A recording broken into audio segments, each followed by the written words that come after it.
So, Dan, Felix indicated that wasn't off the training ground, the goal that you guys scored in the first minute. Was that just the players reacting, or were they kind of prepared for that? Yeah, I mean, we've seen that that kickoff a few times. PSG were the first to do it, and it's become a little bit more fashionable.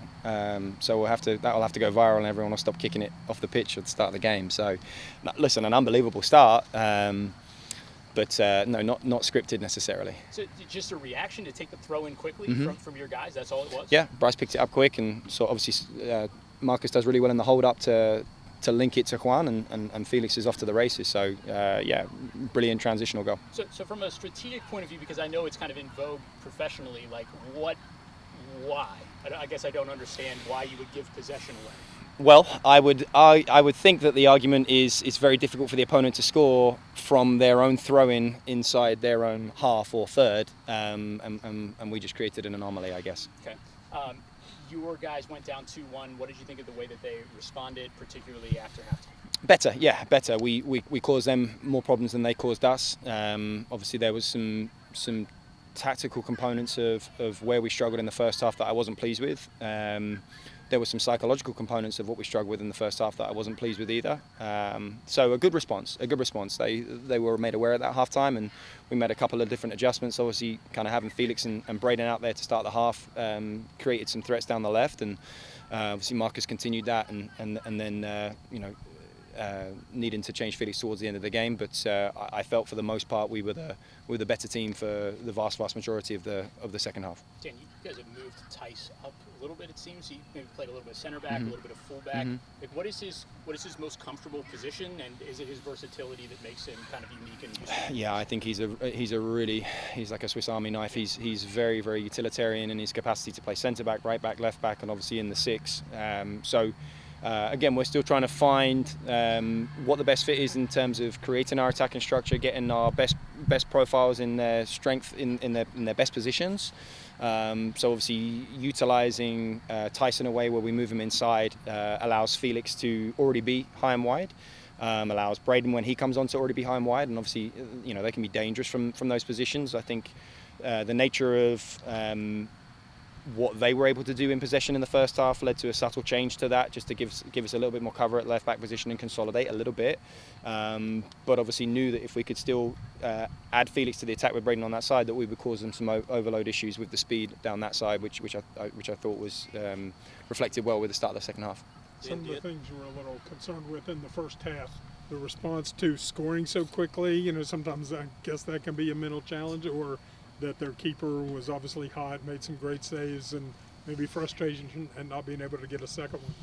Yeah, listen, they're a very good team, very well coached, and I think they're very worthy of where they are in the rankings. But the reality of whatever the struggles were in the first half, we have to equalise before halftime. It needs to be 2-2 at halftime, and the reality of the nature of the second half, we have to go on and win that game, and that was.